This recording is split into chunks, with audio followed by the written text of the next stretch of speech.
the party, so to speak. So good afternoon, everybody. It is 5 minutes past 12. Apologies for being a couple of minutes late. 5 minutes past 9 Pacific, 5 minutes past 5 GMT. And we've got a very interesting presentation, Next Generation Red Teaming. Coming to us live and direct from California is Robert Woods, and Robert is the Director of Red Team Assessments at Sigatel. So hi, Robert. Hello. Excellent. Without further ado, I think everybody knows the form. 50 minutes. We'll take questions at the end. And Robert, please take it away. All right. Thanks, Max. All right. So hello, everyone. I'll jump right in. So again, my name is Robert Wood. This is me. So I am. Well, first, Max, is everything all set with the screen? It looks terrific. Yes. Perfect. All right. I just wanted to make sure before I got too far in. So as Max mentioned, I am the Red Team Practice Director at Sigatel. We're primarily a software security company, but we've expanded into a lot more stuff, including red teaming and this new approach that includes software and basically the entire spectrum of security, as we'll discuss today. You can find me at Twitter there at RobertWood50. And throughout my career in information security thus far, I've done all sorts of crazy stuff. Anywhere from getting arrested doing physical security assessments to doing social engineering to hacking game consoles, doing forensics, and all sorts of fun stuff in between. So jumping right in, this will be our agenda for today. There is an expanded version of this talk out on the web and YouTube somewhere that you can probably find with some diligent Googling, but this is our condensed agenda for today. So we're going to talk about what red teaming actually is, what the current industry standard approach is and why that's flawed, and we're going to talk about why it's flawed with regards to point-in-time risk reliance in a lot of situations. And I'll walk through one composite attack that myself and my team put together for a very large defense contractor that we work with. No names disclosed, but and some of the fun stuff that we did there and how we were able to achieve it. So, first question you probably have, or your organization may get, is how is red teaming different from a traditional pen test? So you have pen tests, you have vulnerability scans, you have red teams, you have all these different names and bells and whistles associated with security assessments. So a red team is different and unique in that it's a goal-driven adversarial testing process. And I read that first bullet verbatim because it's so important. So really, in a traditional pen test or any other security assessment, we're looking at any given target in a vacuum. And we're saying, whether it's a web application like bankofamerica.com or whitehouse.gov or whatever the case is, we're looking at a web application or a network or something, and we're trying to find as many issues as we can in the given time frame with regards to that thing.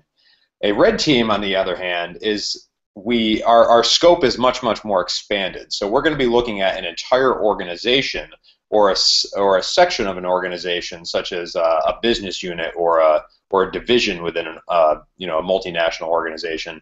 And we're going to be driven, we're going to test anything and everything that's relative to our goal, and we're just going to keep on hacking, keep on manipulating things in an attempt to achieve whatever it is we're trying to achieve.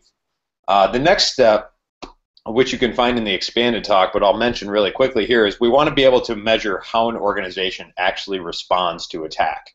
So in a pen test, in the traditional security assessment, many organizations will whitelist or turn off IDS filtering and logging and alerts and all that stuff during the assessment for the assessors, and so that way they're not getting blocked and all of that stuff, and everyone knows it's happening, so that way they can respond very quickly if issues arise.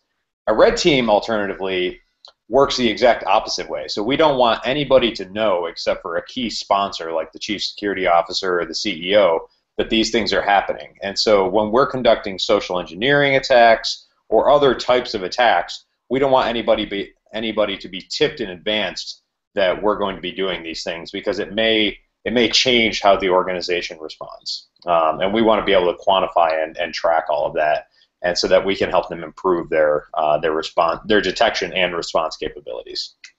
As I mentioned, it does incorporate a lot of different pieces of an organization.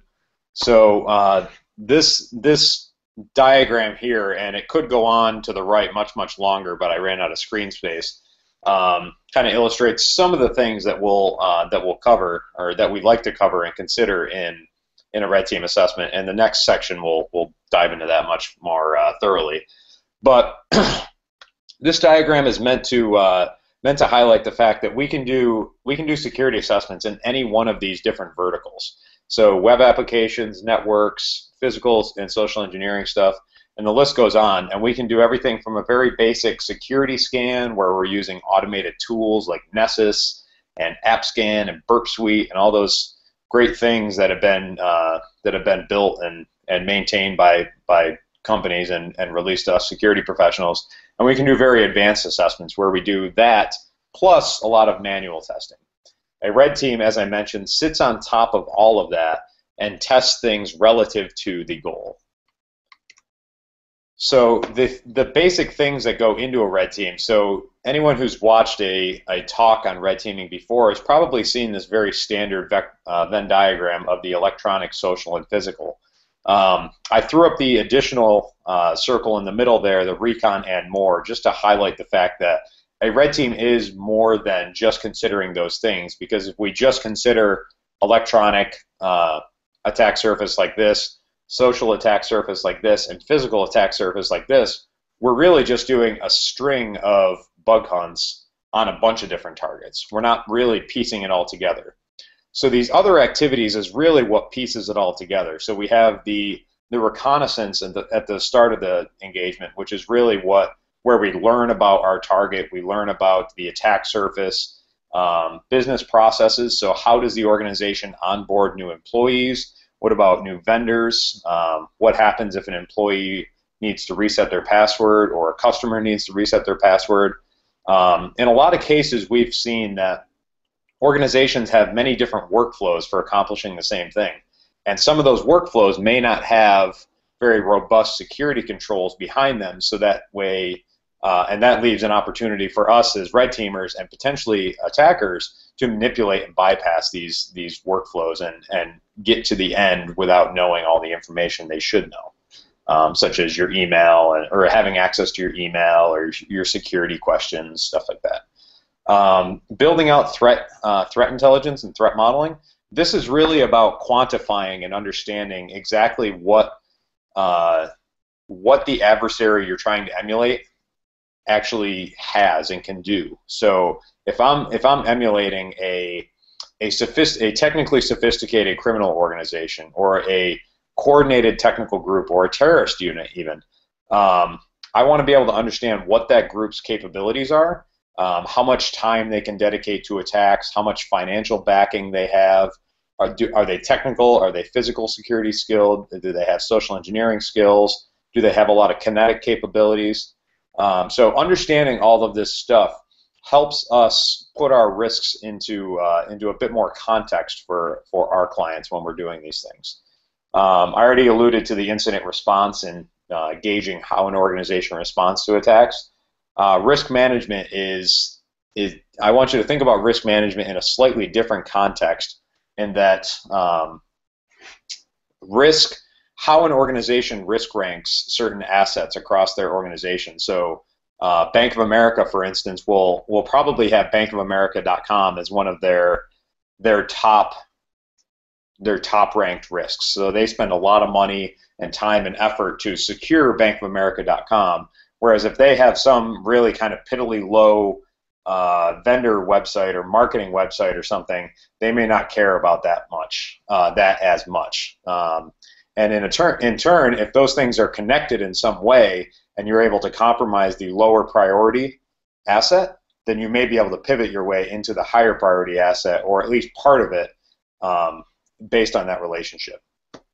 And the last bullet here, excuse me, is role-based social engineering. So what I mean by this is, instead of targeting Mary from HR or Joe from finance, we're going to be targeting a specific role within an organization. So instead of thinking about it as Mary from HR and Joe from finance, we want to target an employee, or a customer, or a customer service representative. and what is that role's capabilities relative to what we're trying to get them to do, whether it's give up a password or click on something or get somebody's social security number.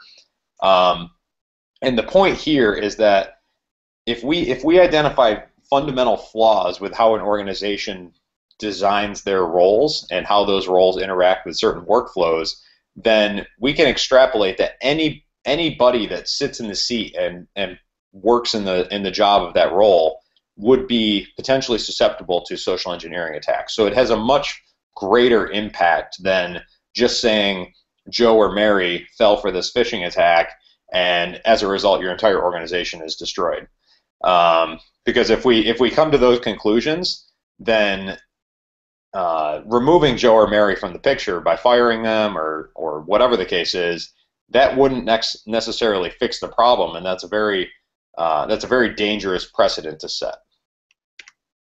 So I'm going to talk you guys through a composite attack that, yes, did involve FedEx. Well, a modified version of FedEx anyways, that we conducted for a large defense contractor here in the U.S. So basically, the engagement started, again, it was a defense organization, so they did actually have a very well-guarded perimeter from a technical perspective. So once we got through a lot of recon, we identified a bunch of different offices, satellite offices, delivery points, vendors, all that good stuff. And we identified all of their technical attack surface, well, a good bit of it anyways. And all of the testing that we didn't really get very far. We found some interesting things, but they really all kind of led to dead ends based on some control being tucked in. So we moved into physical security testing, and we postulated that if we could get access to the internal network, and we had a few ways of doing this, but I think this is the most fun one, so this is the one I'm going to talk about. But we postulated that if we could get access to the internal network, then we would be able to get access to these internal consoles that they use for operations management. And basically what that was they were deploying certain engineering personnel and embedding them within military units and other highly secretive units, and they were performing certain tasks and all this stuff, and that would have been very, very detrimental. So our goal was getting access to that information based on some recent things that were going on. So what we did is we got a very large Pelican case, which are commonly used to transport film equipment or medical equipment, stuff like that. And we took it to a machine shop. We had it modified, and we put in a little periscope. We put in false locks and latches on the inside, and we got uniforms made up, FedEx uniforms. We got magnets made up for the side of a van that we rented, like a cargo delivery van, all this good stuff. And we actually delivered somebody from our team into their offices. So we put together all the paperwork, all the, we had the handheld devices, the whole 9 yards, and we delivered this person into their facility. And the way that they handled deliveries, especially of this nature and of this, we use the custom critical disclaimer. So they took that, they handled that in a certain way based on what we had learned in our recon. And our employee, our red team member, was taken past security without screening. Of course, he was tucked in the box and was stored in this this separate storage unit that was near a bunch of conference rooms and executive offices and things like that. After some time had passed and he got out of the box, he had a bunch of he had a bunch of devices that allowed us, once planted and connected to the internal network, to basically phone home and give us access to internal network resources. From there, we did some internal scanning. We found the application that we were looking for, the operations management console. It did appear that it was homegrown, so it was built in-house, and because what we've noticed in the past is when I alluded to this with the marketing website or the vendor website before, is when organizations don't perceive something to be of high risk, or they perceive that nobody's going to be able to get to it that might be malicious, then a lot less defenses go into that. And so we found a very, very basic SQL injection issue on the login page that allowed us to bypass the authentication for this operations console, and subsequently get access to all of the operations management data that we're going for. So this is just one example from start to finish of all of the different things that that went into accomplishing that goal-driven adversarial process. So we used social engineering, we used reconnaissance, we used physical security testing, we used network scanning, we used and some application scanning. And then, of course, we had to get all that stuff out. So I just want to kind of put that into perspective for all of you guys in saying that composite attacks and true red team attacks, when you look at the APTs of the news and all of that stuff, they're oftentimes not focused on these very, very targeted bugs that get reported in software. They often encompass a lot of different elements, just as if a red team does, because a red team is about true adversary emulation. So really quickly, I just wanted to touch on what it means with regard, what I mean when I say incident response assessments. Basically, as we're doing things, as we're testing, we want to try to remain stealthy, and we also want to make sure that we log all of our activities, so our source IP addresses, because you're probably going to be testing for multiple systems around the country or what have you. Same goes for physical security testing. We just want to take a log of everything that we're doing, and at the end of it, we can bring that back to their incident response teams and IDS teams and do a cross-reference to see what was detected, why certain things weren't detected, and we can get to the root cause of detection capabilities and help organizations improve that. So the existing industry approach, and this is not true for all companies, but I see a very, very disturbing trend that it basically includes this.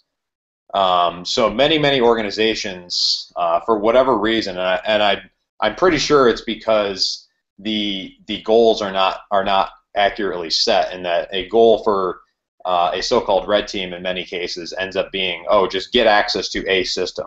So if getting access to a system means dropping some Metasploit payload on whatever system you can find and getting a shell, then technically you've achieved your goal, but you probably haven't done much to help an organization, a multinational organization, improve their overall security posture.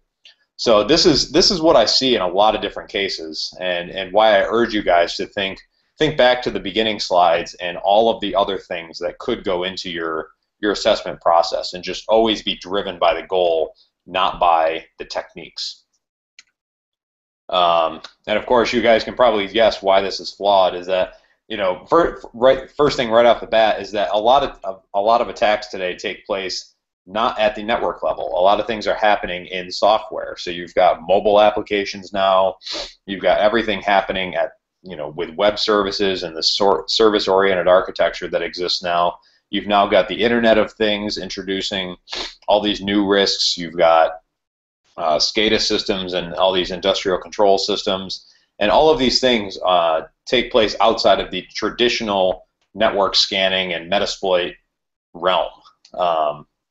Also, the reliance on quick win techniques. So if we go back here, the network pen testing plus social engineering, a lot of that basically boils down to Metasploit payloads being delivered via targeted social engineering techniques. So in that case, we don't really get that role-based perspective of what are the fundamental flaws with regards to who's interacting with my social engineering attack, and what is missing control-wise that's allowing my attack to succeed.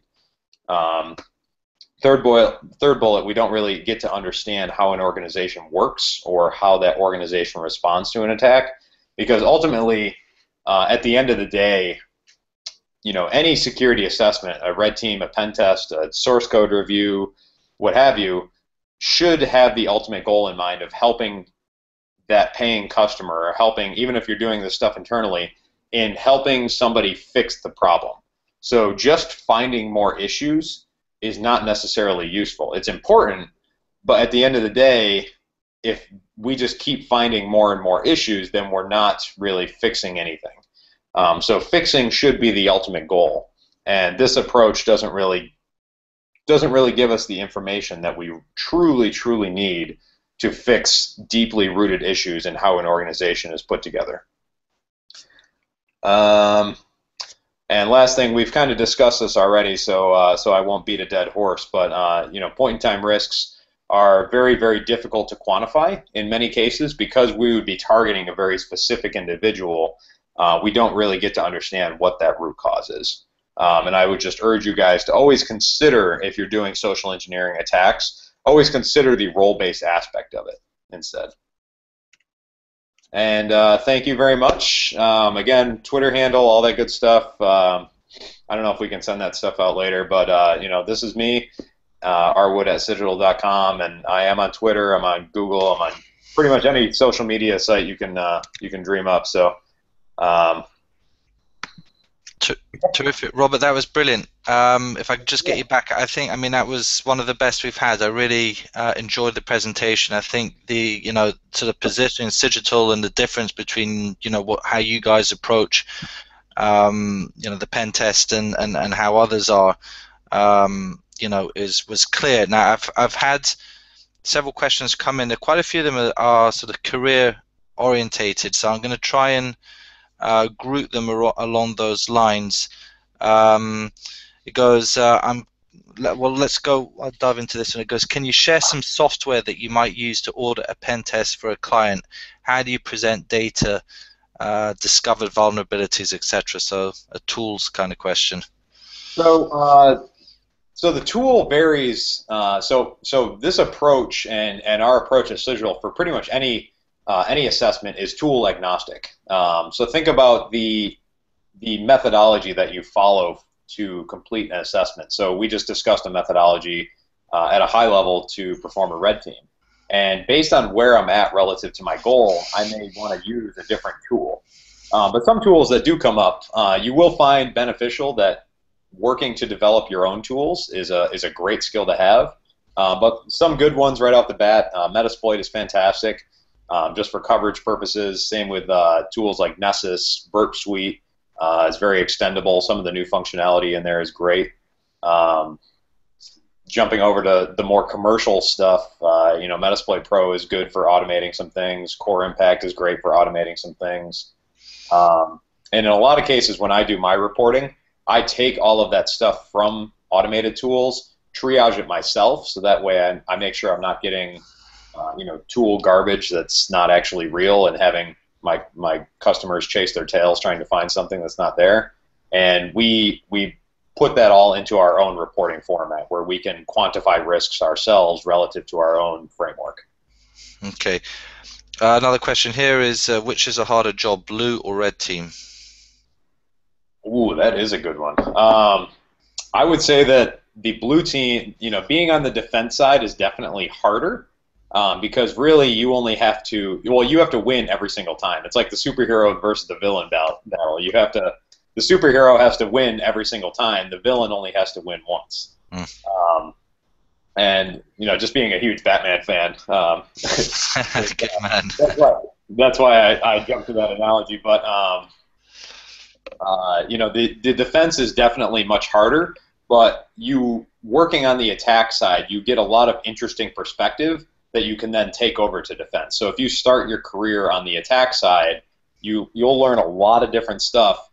You'll do a lot of different types of assessments if you're ambitious, and you can take that onto the defense and be like, all right, I've seen this kind of problem before. We can attack it from all these different angles. Mm-hmm. So definitely having that blended approach is key, in my opinion. Terrific, and that sort of educational is a good segue into a couple of other questions then. So I'm currently pursuing a bachelor's degree in digital forensics. Do you think that forensics is a lucrative career, or should I acquire skills in different disciplines? It's absolutely lucrative. So I actually, when I was first starting out in my career, I was majoring in sport management, and my first job, I was doing all this stuff on the side, which is a whole nother story over beers. My first job was in was as an intern working in, doing some network pen testing, and I eventually got introduced to forensics. So I did a lot of incident response during that time, and it's very, very, very interesting. I worked on some pretty high profile stuff like the IEEE hack a few years ago, some other university hacks, and it's incredibly interesting. Just as is security, it's difficult to get into. And I would urge anybody who wants to go in either route, like really make sure it's what you are truly passionate about. Don't do something because it's lucrative, because information security and IT in general, being a developer, in a lot of cases, writing code is not that interesting for people, but it's a very lucrative career. So anything technology-wise, if it truly drives you and you're passionate about it, you can make it lucrative. Terrific advice there, Robert. I'm going to pick your brain with a couple more questions. Same vein. What licenses would you recommend for someone who wants to advance in this field? Let's say in the red teaming field. So licenses meaning like course, I guess, yeah. And then there's another question. It goes, what courses would you recommend? So I guess basically from a corporate perspective, right? Somebody's looking at you and going, I want to be like Robert, right? So the question, and we're talking about sort of the white hats in the white hat world, right, or in the sort of corporate world. What courses, what certificates would you advise people to pursue? Okay, so I'll start this off by saying I actually don't have any certifications. Right. In a lot of cases, I've just done the on-the-job training, and I just haven't needed them up to this point. And I've just been, I do my 80 hours a week, and I just go heads down and do my thing. But there are some really good ones out there. I would advise anyone to stay away from, unless it's needed for some job, because some jobs will be like, you cannot have this job unless you are a CEH or a CISSP or whatever the case is. And I don't agree with that approach, and it kind of irked me, which is why I never pursued one off the bat. But the the offensive security certifications that are out there are very, very good. So in those certs, they have the OSCP, the OSWP, the OSCE, and a few others, I believe. But in those ones and a few others that are escaping me off the top of my head, you actually have to. There's some. It's like getting a motorcycle license. There's some classroom work, and then you actually go out and do lab work. So you'll VPN into their vulnerable lab, and you'll actually do a pen test for 48 or 72 hours, deliver them a report, and it's much more hands-on. So you actually get the feel of hacking against the clock and running these tools and pivoting after doing post-exploitation activities after you've compromised something, and it gives you a much better perspective, in my opinion, than does just taking a test. Perfect. So I'm gonna put a quick question in myself here. What do you wish you knew now that you didn't know when you started your career, if anything? So, and then let's bundle it into this other question, which is, would you choose this career if you could make the decision again? So let's kind of bundle those two in together if we can. So the second part of that question, I absolutely would. So I love my job. So when I'm talking to people that are non-technical, I basically tell them, and it's true for the most part, that I get to figure out and sit down and scheme how to break into banks for a living. Gotta love that. Yeah, I mean, if people are like, no, come on, and then I'll be like, all right, well, not all the time. Sometimes I'll go work for gaming companies and figure out how to like hack the latest game consoles and all that good stuff. They'll be like, oh my god, this is ridiculous. So it's something that I really am passionate about. I want to see the industry move in a certain direction with red teaming, and I work relentlessly, and it's because I love it, in pursuit of that. So what I wish I knew, and what I'm still trying to perfect, is skills around. So I would urge everyone to to not give up on anything that's difficult with regards to like software development and software architecture and engineering, because those kind of skills and thinking analytically about problems and breaking, decomposing a problem just as if a software engineer does, and breaking that into a series of steps, and then tackling each one of those steps is a skill. Even if you're not writing code on a daily basis, that skill will help you in so many different places in this industry. And if you can write code and you can hack on top of that, then you're going to be a force to be reckoned with. Robert, one of the best. That is definitely one of the best we've had. I have to tell you, congratulations. Thank you so much for sharing your expertise, and as everyone knows, these videos are out on YouTube and they'll be watched and rewatched, and you'll be helping a lot of people. Absolutely. And feel free to share my Twitter and contact information. If anyone has any additional questions for me, you can tweet at me or whatever. I have many monitors here in front of me, so I am usually always accessible. Sounds good, Robert. Thanks again, my friend. Listen, we'll be in touch. We'll definitely be in touch, and hopefully get you back on again soon. And right. Just keep up the good work and say hi to all the fine folks at Cigital, and enjoy the rest of your day, sir. Will do. You do the same. Thanks, Robert. Have a good one, my friend. Yep. Bye. Okay, mate. Bye-bye.